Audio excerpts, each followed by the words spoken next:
आज मोदी साहब के सबसे अच्छे दोस्त ट्रंप ने भारत को छोटा सा झटका दे दिया है। 25% की टैरिफ लगा दी है। अब काफी चीजों में महंगाई बढ़ जाएगी और साथ साथ में जो निर्यात आयात है वो भी बाधित होगा। मैंने बहुत पहले एक वीडियो बनाया था, मैंने बोला था कि भारत को भी स्टैंड लेना चाहिए किसी एक देश के साथ में, जैसे कि वो हमेशा से रूस के साथ में ज्यादा उसके घनिष्ठ संबंध बनते रहे। नॉन अलाइनमेंट जो कि नेहरू सरकार के द्वारा इसको बनाया गया था कि हम किसी भी देश को सपोर्ट नहीं करेंगे, हम अपनी स्वतंत्र पॉलिटिक्स करेंगे, किसी भी एक देश के साथ में नहीं, हम सबके दोस्त हैं। तो ऐसा नहीं हो सकता है। अगर हम इजराइल के दोस्त हैं तो हम जो है फिलिस्तीन, हम जो है अन्य जो अरबिक कंट्री उनके दोस्त नहीं हो सकते हैं। अगर हम रूस के दोस्त हैं तो हम अमेरिका या फिर जो नाटो कंट्री की जो है सदस्यता लिए बैठे हैं उनके दोस्त हम नहीं हो सकते हैं।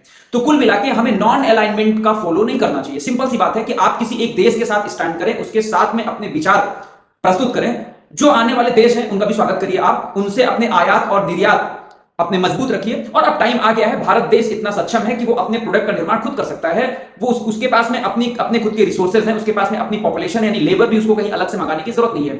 ठीक है, नेहरू सरकार ने ये काम किया था, नॉन अलाइनमेंट को फॉलो किया था कि हम सबके होके रहेंगे। आप सबके नहीं हो सकते, आपको किसी एक धारा में बहना पड़ेगा, आपको किसी एक के साथ में चलना पड़ेगा।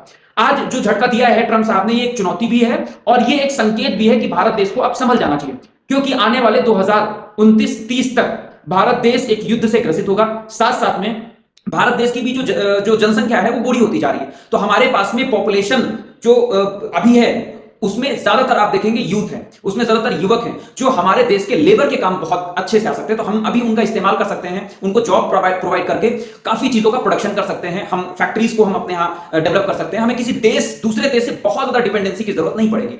लेकिन ये बात मोदी जी को समझना पड़ेगा।